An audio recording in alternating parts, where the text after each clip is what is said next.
안녕하세요. 구경입니다. 이번 시간에는 웹에서 자주 만나게 되는 폼에 대해서 알아보도록 하겠습니다. 폼은 이제 양식을 만드는 요소인데요.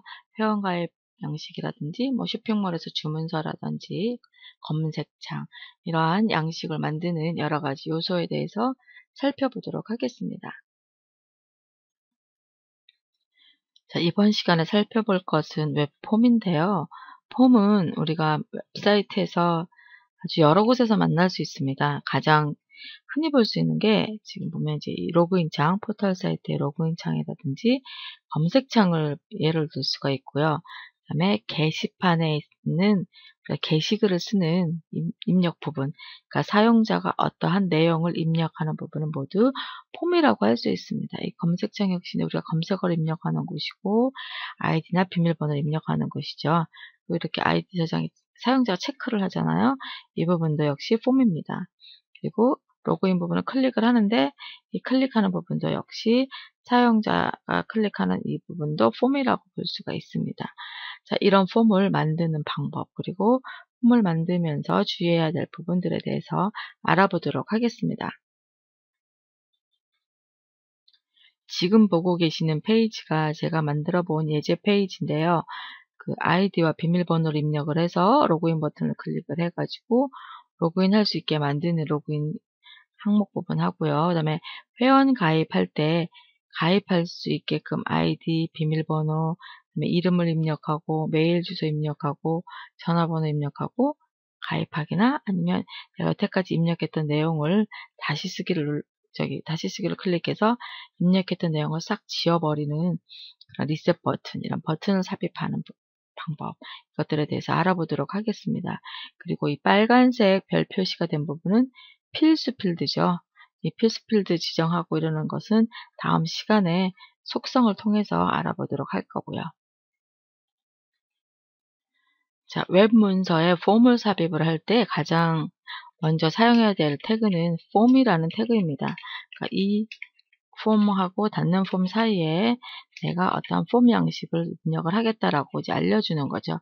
이 폼과 폼 사이에다가 내가 이제부터 인풋 태그를 이용을 해서 아니면 다른 태그를 이용을 해서 폼 요소들을 이제 넣어 볼 거예요. 근데 아까 웹 브라우저에서 보시면은요. 이렇게 로그인이라는 부분하고 가입하기라는 부분, 그다음에 이 버튼 있는 부분 세 개 큰 영역으로 나눠져 있습니다. 이렇게 나누는 것을 field set이라는 태그를 이용을 해서 영역을 나누게 됩니다. field set 태그를 이용을 해가지고요. 세 개 영역으로 나눌 수가 있겠습니다.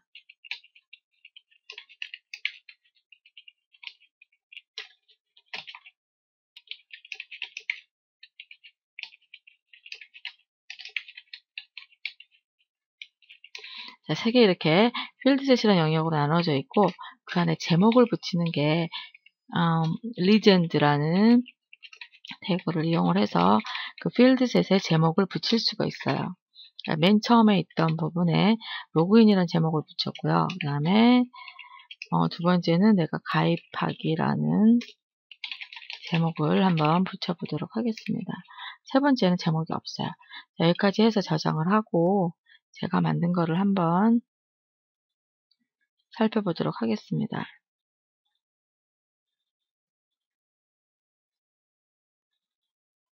지금 보면 세 개의 영역으로 나눠져 있고 첫 번째하고 두 번째는 로그인과 가입하기라는 제목이 붙여져 있습니다. 이 로그인과 가입하기라는 제목은 제가 미리 어떤 CSS를 이용해서 스타일을 지정을 했기 때문에 파란색의 큰 글씨로 표시가 된 거고요. 원래 스타일을 지정을 하지 않으면 까만색의 작은 글자로 표시가 됩니다. 자, 그러면 그 다음에 할 일이 뭐냐면 처음에 로그인하는 부분에 이제 아이디하고 비밀번호를 입력하는 부분이 있었어요. 그러면 거기에 아이디 그리고 아이디 옆에 뭐가 있었냐면은 비밀번호를 입력하는 부분.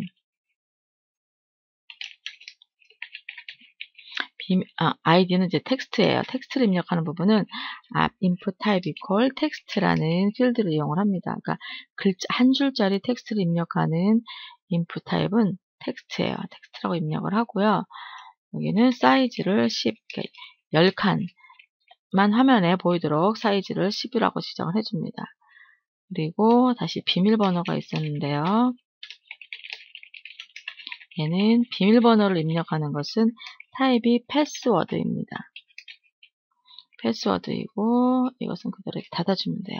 특별하게 얘는 화면에 그러니까 타입을 텍스트라고 하게 되면은 글자가 입력하는 대로 화면에 나타나지만 패스워드를 하게 되면 입력하는 데 나타나는 게 아니라 그 별표나 점으로 나타나게 됩니다. 한번 화면에서 확인을 해보도록 할게요. 자, 아이디 내가 뭐라고 쓰면 쓰는 대로 다 나타납니다. 근데 비밀번호는 이렇게 점이나 별표로 나타나서 비밀번호를 감춰주게 되죠. 제가 여기서 설명드리려고 하는 게 라벨, 흔히 레이블이라고 하는 태그인데요.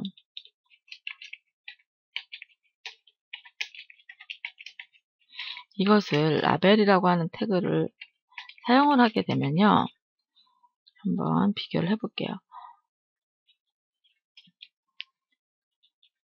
이 라벨이라는 태그는 제가 이 글자를 클릭을 하면 이 라벨이라는 태그를 이용을 해서 글자와 그 아이디라는 글자와 아이디를 입력하는 여기 사각형 앞부분 이 부분이 하나로 연결이 되어 있습니다. 묶이게 돼요. 묶이게 돼서 클릭을 하면 이 안에 텍스트에 입력이 됩니다. 근데 비밀번호는 라벨로 묶지를 않았죠. 글자를 클릭해서는 도저히 이 안에 들어가지가 않고 이 안에 패스워드 필드를 클릭을 해야만 그 안에 이게 마우스 커서가 들어가서 입력을 할 수가 있게 됩니다. 근데 라벨로 묶게 되면 아이디를 클릭을 해도 바로 그 안에 들어가요. 이렇게 글자와 이 텍스트를 입력해야 되는 필드를 하나의 덩어리로 묶어주는 게 라벨이라는 태그예요. 그래서 폼에서는 라벨 태그를 이용해서 글자와 필드를 항상 함께 묶어줘야만 합니다. 그래야만 어디를 가든지 간에 글자를 이용을 해서 텍스트 필드를 함께 선택을 할 수가 있고요. 이렇게 해줘야 시각장애인이 스크린 리더를 통해서 폼을 인식을 할 때도 한 덩어리로 인식을 하게 됩니다. 그래서 여기도 라벨을 이용을 해서 항상 입력을 할 때 라벨을 붙여주는 습관을 들이도록 하세요. 간단하게 이렇게 아이디나 비밀번호만 있을 때는 이렇게 간단하게 라벨을 붙여주면 되는데 가입하기로 넘어가서 좀 더 복잡해지면 사용하는 방법이 달라집니다. 자, 가입하기를 한번 넘어가 보도록 할게요. 가입하기 같은 경우에는 지금 항목이 하나가 아니라 여러 개가 이렇게 세로로 나열이 되어 있습니다. 항목을 여러 개 나열을 할 경우에는 웹에서 가장 사용하기 쉬운 게 목록입니다. 6개 항목을 쭉 목록으로 한번 나열해 보도록 하겠습니다. 아이디와 비밀번호, 비밀번호 확인, 이름, 메일 주소, 전화번호. 자, 기억을 해 두시고요. 한번 쭉 나열을 해 볼게요. 시간이 걸리니까요. 순서 없는 목록을 만드는 거는 UL 태그였었죠. 그리고 그 각각 항목은 아이디,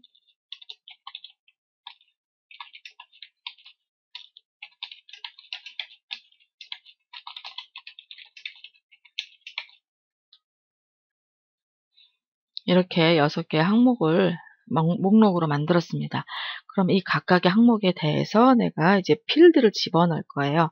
이 필드가 그러니까 사용자가 입력할 수 있는 텍스트 필드인데 input이라는 태그를 이용을 해서 이 타입 값에 따라서 어떠한 필드가 들어가는지 결정이 됩니다. 아이디 같은 경우에는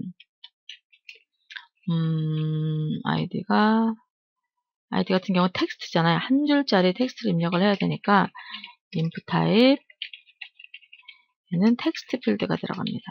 그리고 사이즈라는 속성을 이용해서 화면에 표시되는 글자 수를 지정을 할 수가 있어요. 나는 화면에 20자까지 보이게 하고 싶다. 20자라는 거는 영문 20자예요. 그만큼의 글자 크기를 표시하도록 하고 싶다라고 지정을 하시면 되고요. 비밀번호. 비밀번호는 앞에서도 설명드렸듯이 input 타입 얘는 패스워드라고 하면 됩니다. 사이즈는 얘도 똑같이 화면 크기는 똑같이 맞춰주기 위해서 이렇게 해볼게요. 비밀번호 확인도 역시 얘는 패스워드 필드가 될 것입니다.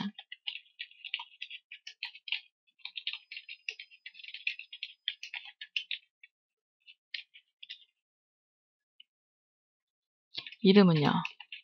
이름은 텍스트가 되겠죠.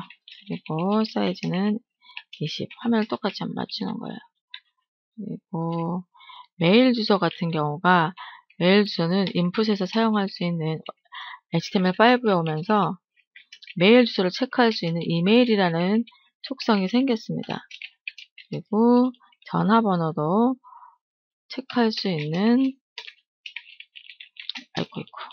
input type equal tel이라고 하는 속성 값이 생겼어요. 이렇게 입력을 하고 한번 화면을 보도록 할게요.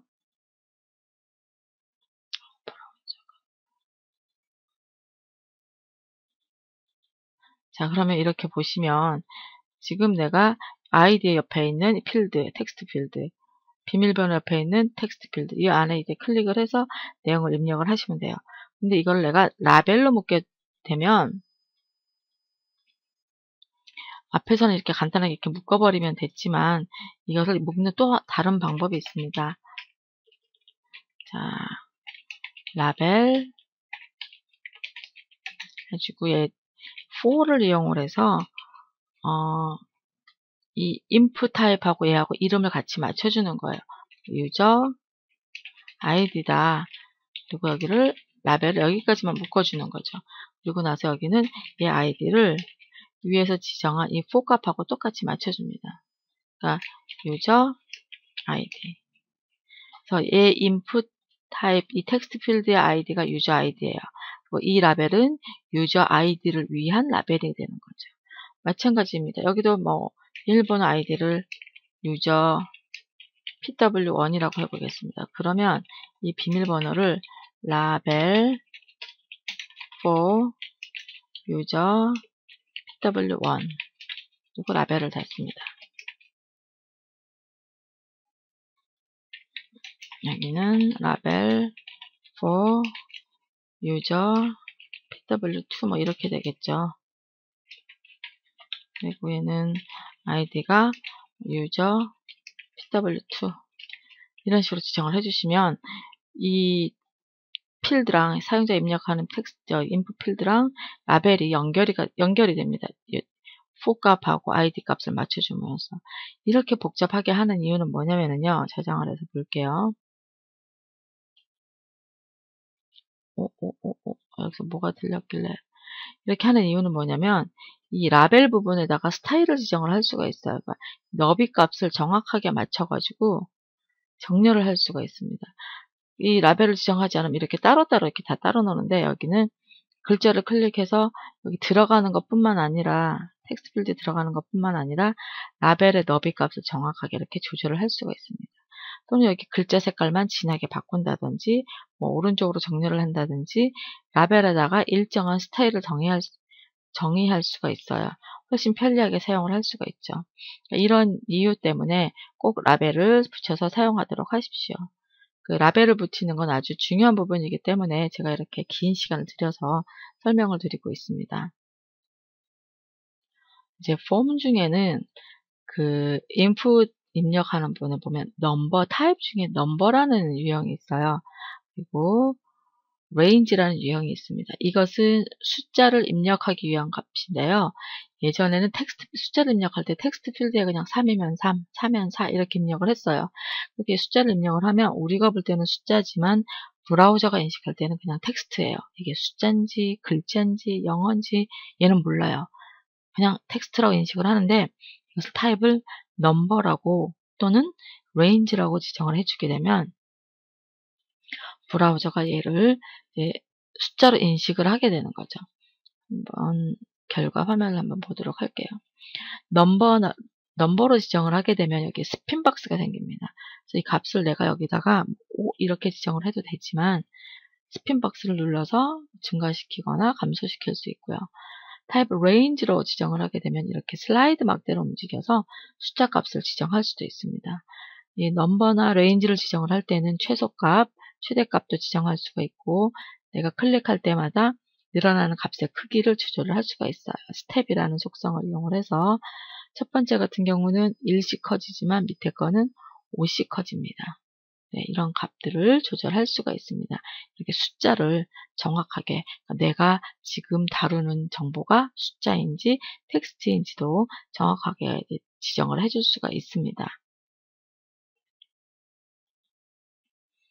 그리고 선택하는 버튼 중에 라디오 버튼이라는 게 있습니다. 이 라디오 버튼은 흔히 원형 버튼을 이제 라디오 버튼이라고 하는데요. 라디오 버튼은 여러 개의 항목 중에서 한 가지만 선택할 수 있습니다. 하나만 선택해야 될 때 라디오 버튼을 사용을 하고요. 타입 이코 라디오라고 사용을 하고 네임을 여러 개의 그 항목들의 네임을 다 똑같이 지정을 합니다. 이건 SPK, SPK, SPK. 그러면 같은 이름을 가진 항목 중에서 한 가지만 선택을 할 수가 있어요. 밑에도 보면 네임이 CERT, CERT, CERT 그러면 이 세 개 항목 중에서 하나만 또 선택을 할 수가 있습니다. 하나를 고르면 다른 하나는 이제 취소가 돼요. 그리고 그 중에 checked라는 값이 이 속성 값을 가진 부분은 화면에 처음 표시될 때 미리 체크되는 항목을 말합니다. 한번 어떻게 실행되는지 보도록 할게요. 자, 이게 처음에 항목에 checked라고 표시되어 있었기 때문에 이 부분에 이미 체크가 되어 있어요. 자, 세 개의 항목 중에서 내가 하나를 선택을 하면 다른 하나는 취소가 되는 거죠. 밑에 거는 위하고 아래가 이름이 다르기 때문에 밑에 건 또 밑에 거대로 하나를 선택을 할 수가 있습니다. 이게 라디오 버튼입니다. 라디오 버튼 외에 체크박스라고 하는 것도 이제 사용자가 선택할 수 있는 버튼인데요. 체크박스는 그러니까 같은 이름을 가진 지금 이렇게 PRE라는 같은 이름을 가진 항목들 중에서도 여러 개를 선택할 수가 있습니다. 체크박스는 한 개만이 아니라 여러 개 선택할 수 있는 항목을 만들 때 사용하는 것이 체크박스입니다. 지금 내가 뭐 관심 분야를 체크를 한다. 사람의 관심 분야가 하나만 있는 건 아니잖아요. 그랬을 경우에는 이제 체크박스를 이용을 해서 선택을 해주시면 됩니다. 이걸 선택을 할 때도 이 체크박스가 되게 조그매요. 이거 하나 마우스로 가서 이렇게 클릭하는 게 쉽지가 않습니다. 그러면 스마트폰에서 내가 요 체크박스를 클릭해서 아니고 글자를 클릭해도 체크박스에 선택이 되게 글자를 클릭해도 바로 선택할 수 있게 하려면 앞에서 설명드린 라벨 태그를 꼭 붙여주셔야 돼요. 글자만 해도 바로 그 앞에 있는 필드가 선택되거나 취소되거나 할 수 있게끔 하는 것이 라벨 태그입니다. 네, 지금 이것은 여러 가지 형태의 웹폼을 이용을 해서 만들어 본 예제 파일인데요. 보기에는 참 괜찮은데 웹폼이 HTML5 요소 중에서 가장 늦게 적용이 되는 부분인 것 같아요. 학번 같은 경우는 텍스트 필드로 구성을 하면 되겠고 이름도 역시 텍스트 필드로 구성을 하면 됩니다. 이 학과는 select라 그래가지고요. 소스로 한번 보여드리도록 할게요. 학과 선택 부분은 select라는 태그를 사용을 합니다. 그리고 그 select 안에 각각 옵션이라는 태그를 사용을 해서 들어갈 항목을 만들어요. 우리가 그 목록을 만드는 거하고 똑같죠. UL 태그를 밖에다 해놓고 리스트를 이용을 해서 항목을 만들듯이 select 태그를 이용을 해서 안에 들어가는 항목은 옵션 태그를 사용을 합니다. 그런 식으로 해서 이런 목록을 만들 수가 있어요. 그래서 내가 어떤 걸 선택을 하는지 따라서 선택한 값이 서버로 보내지게 되는 거죠. 그 다음에 색상은 칼라라는 input type equal 칼라라는 값을 주면 선택을 할 수가 있는데 구현되는 방법은 각 브라우저마다 다릅니다. 예전에는 이 칼라를 구현하기 위해서 자바스크립트를 사용을 했었어야 됐거든요. 근데 이 칼라 속성을 웹 브라우저에서 지원하게끔 하는 것이 HTML5의 폼이기 때문에 이 지원이 완벽하게 되면 클릭을 하면 색상표가 나타나서 여러분이 원하는 색을 선택할 수가 있게 돼요.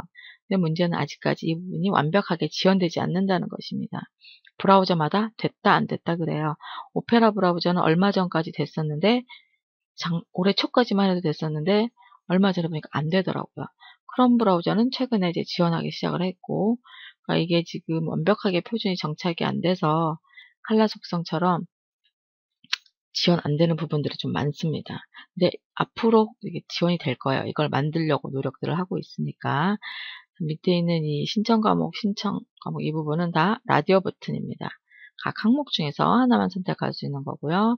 관심 분야는 항목 클릭했을 때 여러 개를 선택할 수 있는 이제 체크박스고요. 그다음에 강의 시간을 한번 보시면 이건 앞에 설명을 안 드렸던 부분인데요.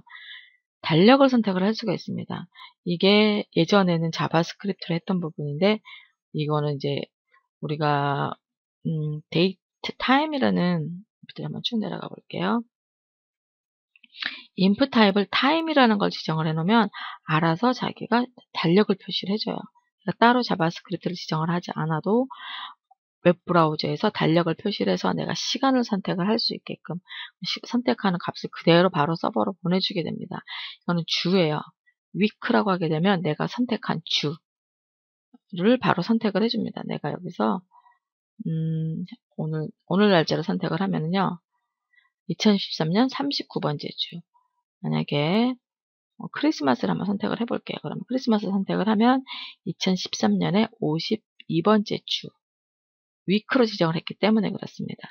만약에 이 값을 내가 위크가 아니라 month라고 적거나 date라고 적거나 그러면 month라고 하게 되면 몇 번째 월까지만 12월이면 12월까지 나오고요. date라고 하게 되면 날짜까지 바로바로 내가 선택하는 대로 그 값이 그냥 화면에 표시되면서 바로 서버로 넘겨지게 됩니다. 그러니까 굳이 내가 자바스크립트로 달력 그리고 사용자한테 클릭하면 클릭한 값 받아서 그걸 다 쪼개서 몇 년 몇 월 며칠을 만들어서 서버로 보내고 이런 걸 안 해도 이렇게 브라우저에서 다 해결을 해주는 거죠. 그러니까 웹 개발하시는 분은 훨씬 편해지는 거예요. 근데 아직 100% 완벽하게 지원이 안 된다는 겁니다. 앞으로는 될 거예요. 그러니까 HTML5가 표준이 완성이 되면 이 웹폼 부분도 정확하게 완성이 될 거예요. 이런 부분들이 지금 아직 그 준비 단계에 있으니까 이런 것들이 있다는 것 정도만 알아두시면 좋겠습니다. 원래 폼 부분이 인풋 태그 안에서 설명해야 될 내용들이 꽤 많긴 한데요. 아직 구현되는 게 반도 되지 않습니다. 브라우저마다 지원되는 양도 되게 다르고 그래서 동영상에서는 많이 삭제를 했어요. 자세한 내용은 책을 참고하시고요. HTML5 표준이 완성이 되면 폼에서 지원하는 부분도 많아지지 않을까 생각이 됩니다. 오늘은 여기까지 마치도록 하겠습니다. 감사합니다.